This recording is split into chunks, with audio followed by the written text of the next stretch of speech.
അവരുടെ അഡോളസെന്റ് പീരീഡിന്റെ ആ ഒരു ടൈമിലുള്ള ഒരു വികാരത്തിന്റെ തള്ളിച്ചയിൽ ഇങ്ങനെയുള്ള ചെയ്യുന്ന ചില വിഡിത്തങ്ങൾ കാരണം അവരുടെ ജീവിതം തന്നെ നശിച്ചു പോകുന്ന അവസ്ഥ നിങ്ങൾ ആലോചിച്ച് നോക്കണം. ഒരു കുട്ടി ആ ഒരു പ്രോബ്ലം വന്നിട്ട് ആരോടെങ്കിലും ഒരാളോട് പറഞ്ഞിരുന്നെങ്കിൽ ആ കുട്ടിക്ക് ജീവിതം രക്ഷപ്പെടുത്താമായിരുന്നു. ഇപ്പോൾ രമ്യമാടൊക്കെ നിങ്ങളുടെ എല്ലാ പ്രശ്നങ്ങളും കേൾക്കുന്ന ആളാന്ന് പറഞ്ഞു. അപ്പോൾ ഓട്ടോമാറ്റിക്കായിട്ട് ഇവരെ പോലെയുള്ള ആളോടോ അല്ലെങ്കിൽ പോലീസിൽ ഒരാളോടോ അല്ലെങ്കിൽ നിങ്ങൾക്ക് പരിചയമുള്ള അടുത്ത ഒരു ടീച്ചറോടോ ആരോടെങ്കിലോട് ഇങ്ങനെ അതാ എനിക്ക് ഇന്ന ബുദ്ധിമുട്ടുണ്ട് എന്ന് പറഞ്ഞിരുന്നെങ്കിൽ ആ കുട്ടിക്ക് ലൈഫിൽ രക്ഷപ്പെടാമായിരുന്നു. പ്രശ്നങ്ങൾ എല്ലാവരുടെയും ജീവിതത്തിലുണ്ടാവും. പ്രശ്നങ്ങളില്ലാത്ത ഏത് ചെറിയ പ്രായം മുതൽ വലിയ പ്രായം വരെ എല്ലാ സമയം നമ്മുടെ ഓരോ പ്രശ്നങ്ങളും ഇങ്ങനെ വന്നുകൊണ്ടേയിരിക്കും. അത് പ്രശ്നങ്ങളില്ലാന്നാണ് എൻ്റെ വീട്ടിൽ ഒരു പ്രശ്നമില്ല എന്ന് പറയുന്നുണ്ടെങ്കിൽ അത് കളവാണ്.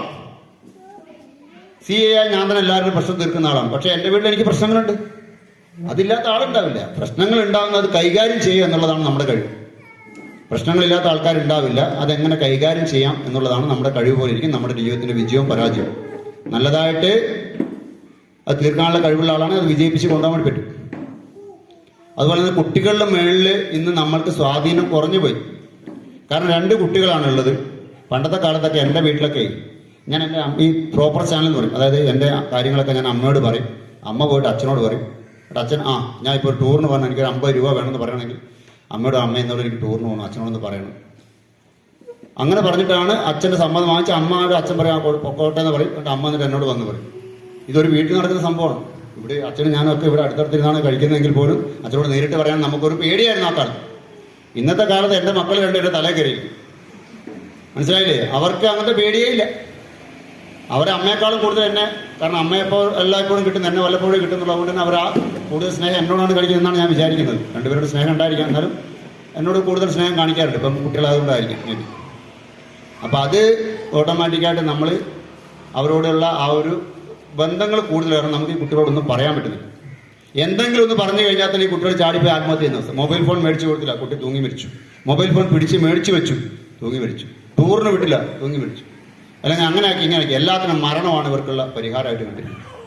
ഒരു കാര്യം പോലും ഏറ്റെടുക്കാനുള്ള മനോധൈര്യം ഇന്നത്തെ കാലത്ത് കുട്ടികൾക്കില്ല. നിസ്സാരമായ കാര്യങ്ങൾക്ക് പോലും ഒന്നും ഒരു ധൈര്യമില്ല. അതെങ്ങനെയാണ് നേരിടേണ്ടത് എന്നുള്ള അറിയുന്നില്ല. എന്തെങ്കിലും ഒരു ഇഷ്യൂ വരുന്നുണ്ടെന്ന് പറഞ്ഞാൽ അപ്പോഴേ പോയിട്ട് സൂയിസൈഡ് ടെൻഡൻസി വളരെ കൂടുതൽ. അത് ഏറ്റവും കൂടുതൽ നമ്മൾ ഈ ഉള്ള മേഖലകളിൽ ഞാൻ പലപ്പോഴും ശ്രദ്ധിക്കുന്നു. ടൗൺ ഏരിയകളിലൊക്കെ കുട്ടികളൊക്കെ വളരെ ബോൾഡായിരിക്കും. അവർക്ക് സംസാരിക്കാൻ അവർക്ക് അതൊക്കെ വളരെ കൈകാര്യം ചെയ്യാനുള്ള കഴിവുണ്ടാവും. പക്ഷെ നമ്മുടെ ഇന്നർ നാടുകളിലെ കുട്ടികൾക്ക് പൊതുവെ ഇറങ്ങി പരിചയമില്ലാത്തത് കാരണവും മറ്റുള്ള ആൾക്കാരുടെ നമ്മുടെ പ്രശ്നങ്ങൾ അവതരിപ്പിക്കാൻ പറ്റാത്തതൊക്കെ കൊണ്ട് ആത്മഹത്യാ പ്രവണത വളരെ കൂടുന്നുണ്ട്. അത് നിങ്ങൾ തന്നെ ഈ നാട്ടിൽ തന്നെ നിങ്ങൾക്ക് നോക്കിയാൽ മനസ്സിലാവും എത്രയാണ് കുട്ടികൾ. പിന്നെ നിയമം അനുസരിക്കാത്ത അവസ്ഥ കുട്ടികൾ ഒരുപാട്, അത് വളരെ കൂടുതലാണ്. കഴിഞ്ഞ പ്രാവശ്യം ഈ ഒരു 10 ദിവസമായിട്ടില്ല, 10ാം ക്ലാസ്സിൽ പഠിക്കുന്ന 6 കുട്ടികൾ താർ ജീപ്പ് എടുത്തിട്ട് ഇവിടെ ഷേണി കുമ്പള എന്നുള്ള സ്കൂളിലെ കുട്ടികൾ ഷേണി സ്കൂളിൽ അവരുടെ പരിപാടിക്ക് വന്നു. തിരിച്ചു വരുമ്പം ഒരു കലുങ്കിനടിച്ച് മറിഞ്ഞു. 2 കുട്ടികൾ വളരെ സീരിയസ് ആയിട്ട് ഇപ്പോഴും ICUവിൽ ഇരിക്കുന്നു. അപ്പം അങ്ങനെയൊക്കെയുള്ള കുട്ടികൾ നിയമം പാലിക്കാൻ 18 വയസ്സിൽ ലൈസൻസുള്ള ആൾക്കെ കൊണ്ടുപോകാൻ പാടില്ല. ഇപ്പം എന്ന് പറഞ്ഞാൽ ആ പ്രശ്നം എന്താ വെച്ചാൽ ആ കുട്ടികൾക്ക് ആർക്കും ലൈസൻസ് ഇല്ല. ആ വണ്ടിയുടെ നഷ്ടവും ഈ കുട്ടികളുടെ എന്താണോ പരിക്ക് പറ്റിയ നഷ്ടവും ഇതൊക്കെ ആര് കൊടുക്കണമെന്ന് വെച്ച് കഴിഞ്ഞാൽ ഇതിന്റെ RC കൊണ്ടല്ല, വണ്ടി ആരാണോ ഉപയോഗിക്കുന്നത് അവർ കൊടുക്കണം. ലൈസൻസ് ഇല്ലാതെ യാതൊരു കാരണവശാലും വണ്ടി ഓടിക്കാൻ വേണ്ടി പാടില്ല. ഇവർക്ക് 1 രൂപ ഇൻഷൂർ ഇട്ടില്ല. ഇവർ ഈ ലക്ഷക്കണക്കിന് രൂപ പാവപ്പെട്ട വീട്ടിലെ കുട്ടികളാണ്. എല്ലാവരും വലിയ പൈസക്കാരൊന്നുമല്ല. ഇങ്ങനെ വെറുതെ ആ ഒരു ഷോ കാണിക്കാൻ വേണ്ടി കൊണ്ടുപോയതാണ്. എല്ലാം വീട്ടിൽ വാടക വീട്ടിൽ താമസിക്കുന്ന ആൾക്കാരാണ്. ഇവരാണ് ഇത് വണ്ടി എടുത്ത് പോയിട്ട് അപകടം ഉണ്ടാക്കിയത്. അപ്പോൾ അവരെ സംബന്ധിച്ചിടത്തോളം 1 രൂപ ഇൻഷൂർ കിട്ടില്ല. ഇതൊക്കെ വളരെ സത്യസന്ധമായ ഇതിൻ്റെയൊക്കെ അനുഭവസ്ഥനാണ് ഞാൻ. എൻ്റെ ചെറിയ പ്രായത്തിൽ എൻ്റെ അമ്മ മരണപ്പെട്ടതാണ്. ഒരു ആക്സിഡൻറ്റിലാണ് അമ്മ മരിച്ചത്. 15 വയസ്സുള്ള പയ്യൻ മദ്യപിച്ചിട്ട് വാഹനം ഓടിച്ചിട്ട് ഇടിച്ചിട്ടാണ് എൻ്റെ അമ്മ മരിക്കുന്നത്. ഇതിൽ ഏറ്റവും ഭവിഷ്യത്ത് എന്താ ബുദ്ധിമുട്ടുണ്ടെന്നുള്ള കൃത്യമായിട്ട് അതിനുശേഷം 3 മാസമൊക്കെ ആകുമ്പോൾ എൻ്റെ അച്ഛൻ ഹാർട്ട് അറ്റാക്ക് ആയിട്ട് അമ്മയുടെ ഇതുകൊണ്ട് മരണം കൊണ്ട് അച്ഛൻ 3 മാസം ആകുമ്പോൾ ഹാർട്ട് അറ്റാക്ക്. ഞാൻ SI ആയതോ CI ആയതോ എൻ്റെ വീട്ടിൽ ആരും അറിയില്ല. അച്ഛനും അമ്മയെന്ന് അറിയില്ല. നമ്മൾ മക്കൾ നന്നായി എന്ന് അറിയേണ്ടത് അച്ഛനും അമ്മയാണ്. അപ്പോൾ അതിൻ്റെ അപകടം എത്രയും കൂടുതൽ മനസ്സിലാക്കിയ ആൾ തന്നെയാണ് ഞാൻ. ഒരു വീട്ടിലൊരു ആക്സിഡന്റ് ആയിക്കഴിഞ്ഞാൽ എന്തൊക്കെ ഭവിഷ്യത്തുകളുണ്ട്. ഒരാളവിടെ വീട്ടിൽ നിന്ന് പോയി കഴിഞ്ഞാൽ വളരെ ആക്റ്റീവായിട്ടുള്ള 2 പേര് ഒരു വീട്ടിൽ നിന്ന് പോയി കഴിഞ്ഞാൽ പിന്നെ വീട്ടിൽ പോകാൻ തന്നെ ഞാൻ എൻ്റെ വീട്ടിൽ തറവാട് വീട്ടിൽ പോകാറില്ല. സത്യമായിട്ടും അച്ഛനമ്മയൊക്കെ ഇല്ലാത്തൊരു വീട്ടിൽ പോകാന്ന് പറഞ്ഞാൽ വളരെ ബുദ്ധിമുട്ടുള്ള കാര്യമാണ്. ഞാൻ എനിക്ക് വളരെ പ്രാധാന്യം കൊടുക്കുന്ന ആൾക്കാരാണ്. ഞാൻ പറഞ്ഞല്ലോ എൻ്റെ അച്ഛനോട് ഞാൻ ഒരു വളരെ റെസ്പെക്റ്റോട് സംസാരിക്കാറുള്ളൂ എന്ന് പറഞ്ഞില്ലേ. ഇന്നത്തെ കാലത്തെ പോലെ കുട്ടികളുടെ ബന്ധങ്ങളോ അങ്ങനെയൊന്നും ആ സമയത്തില്ല. നമ്മുടെ അന്ന് സ്കൂളിൽ നിന്നൊക്കെ എനിക്കിപ്പോൾ ഒരു അടി കിട്ടിയെന്ന് പറഞ്ഞാൽ ഞാൻ വീട്ടിലൊന്നും പറയാറില്ല. കാരണം വീട്ടിലെന്ന് പറഞ്ഞാൽ അച്ഛൻ്റെ വേറെ അടി 5 അധികം കിട്ടും. അതിനേക്കാളും നല്ല വീട്ടിൽ നിന്ന് ടീച്ചർ ഒരെണ്ണം മേടിച്ച് വീട്ടിൽ കൊണ്ട് കൊടുക്കുന്നില്ല. പിന്നെ കുഴപ്പമില്ല. അതുകൊണ്ട് യാതൊരു കാരണവശാലും നിങ്ങൾ അധ്യാപകരുടെ ഇടയിൽ ഇപ്പൊ കാണുന്ന ഏറ്റവും വലിയ ഒരു അധ്യാപകൻ എന്തെങ്കിലും ഒന്ന് പേടിപ്പിച്ചു എന്ന് പറഞ്ഞാൽ അപ്പം വന്നിട്ട് പരാതിയാണ് പോലീസിലേക്ക്, സാർ എൻ്റെ കുഞ്ഞിനെ അധ്യാപകൻ പേടിപ്പിച്ചു.